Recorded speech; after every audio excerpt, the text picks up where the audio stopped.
wake me up to another good morning, time to go.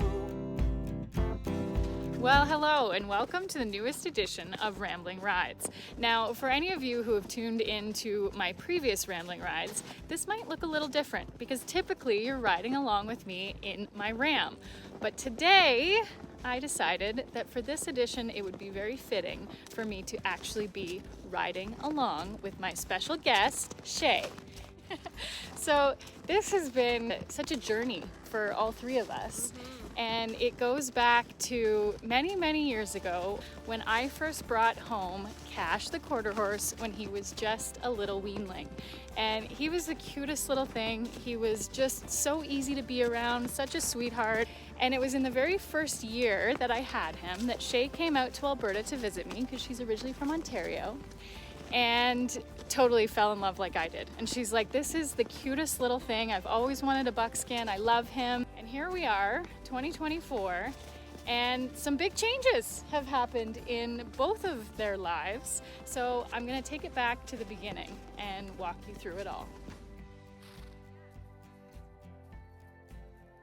I wanted to go back to over a decade ago when you first came out to my place in Alberta. Seeing it for the first time, I was just getting set up. You know, I had some horses there, and of course the handsome Cash. Well, I absolutely thought I landed in Wonderland, and it was nothing short of me just feeling so at home with the animals around, because I grew up just like that. And I remember the moment I saw this fuzzy little thing there, and I know I've always had a thing for buckskins. I don't know why, but I just was so swept away with how cuddly and unflighty for a horse he is. He's just such a laid-back Luke, and just having all the horses around. And it's funny, I think back to that time, and it's a certain memory sticks out for me in particular, and I don't know if it does for you too, but it was a full moon that night, and it was really, really cold. I think it was December or early January. February. Was it February? Okay, you remember. February, yeah. So this time of year, and it was full blanket of snow. And for anyone who lives in an area that has snow in the wintertime, you know that when the full moon shines on the snow, it just illuminates everything. It makes it so clear. It's almost like daylight. And so we decided to go for a midnight ride. And that was the first time I had really ever done that, you know, and it's something that is kind of, it brings a new energy. So we saddled up. Actually, we didn't even saddle up. We went bareback. Yeah.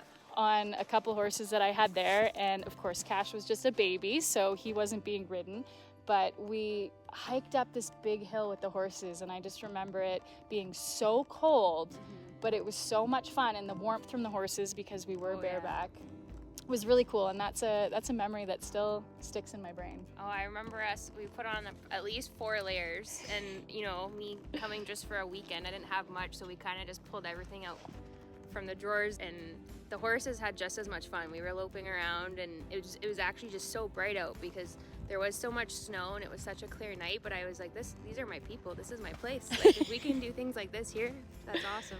I've always been someone who believes that things happen for a reason, you know, and sometimes an opportunity presents itself at the right time, and you just have to recognize it and understand it. And that's kind of how Cash came to be a permanent fixture in your life. And do you want to tell a little bit about that story? I remember I reached out to you just to kind of tell you what I was going through with Montana, a horse I've had for now 21 years, who needed a whole hoof recession. And I was just, you know, it's traumatic. It's like losing a limb when, you know, one of your animals is under. And I remember pulling over as you called me, and you said, were you ever really serious about taking Cash? And I was like, hold on a minute, I need to turn my car off. What do you mean? And at that time, I just happened to move to a farm, so the timing could not have been more almost divine. And it worked out so well. And already knowing the horse and the owner and the relationship we have, I mean, it meant the world to me that she thought I'd make him a good home and adventure buddy. And how it happened on my end is I was really busy with Heartland. I had a few horses out at the farm, including Cash, and Cash is a special guy. He loves people attention. He loves to be petted and cuddled and just hang out with you, and that's just kind of who he is. And I would get home really late from work, And I would just feel bad for him because I was like, you're not getting the snuggles you need, you're not getting what you deserve. And when I heard that story when Shay called me, and there was just something that I was like, you know what, this is the right pairing, this is the right time. And as I talk about things that are meant to be, I was like, if I could do anything for this horse, it would be to find him someone who can give him the attention that he deserves and the love that he deserves. And I knew you were the person for that. And so then here we are years later. So Cash did make the trip out to Ontario, and he lived with you on your farm for about 6-7 years. Yeah. And already. then now It's fun. you have both relocated. Full circle. He Back brought me to back Alberta. to his home. Yeah. Isn't that cool? It's so cool. And the moment he landed, or not landed, but got off the trailer, I knew right away how relaxed. And he was like, I'm home. Wide open spaces. His buddies remembered him, and he's just been like the best version of himself. And same for me. Like, I'm like, thanks for being my tour guide through the backcountry here. And I know it was the best decision. I was on the fence with it for a little bit, and I totally know that he feels so at home here as I do. And having him here actually during that big transition has been so helpful and so comforting. And even I brought my dog Bodie out, and we just, having them experience this transition with me made it feel much more at home. Things like this make me so happy, and it's free. A lot of people have asked me in the past what it was like uprooting my life and moving from Ontario to Alberta. And for me, it wasn't as hard of a transition because I was coming out for work. So I already had a job, I had a whole group of friends that were part of the job that I was coming out to, and I was 18. So you're at the point in your life where you're like, okay, like I'm ready for my next step, I'm ready to do something else. So I never found it as daunting as some might think. But for yourself, I want to know what your experience was like. You really, other than myself, you didn't know anyone out here. What advice would you give to people who want to make a big change in their life but don't really know what that first step is? Well, I can only give advice based on the experience that I had in this transition. And the moment I landed, I felt on a cellular level like the atoms in me buzzing with just happiness and joy. And even when I flew back and came back, I felt that same buzz. To this day, I feel that buzz every time my feet land here. And I just have to say, stepping out of your comfort zone, it's scary, but obviously, that's where the most growth will happen. And I think the fear that you create is exactly that. It's just you creating it. And why not test it out? Do short-term runs, check out the area, network. I don't think that there's really much you have to lose by trying and saying yes to things. Saying no, I feel like you have a lot more to lose out on.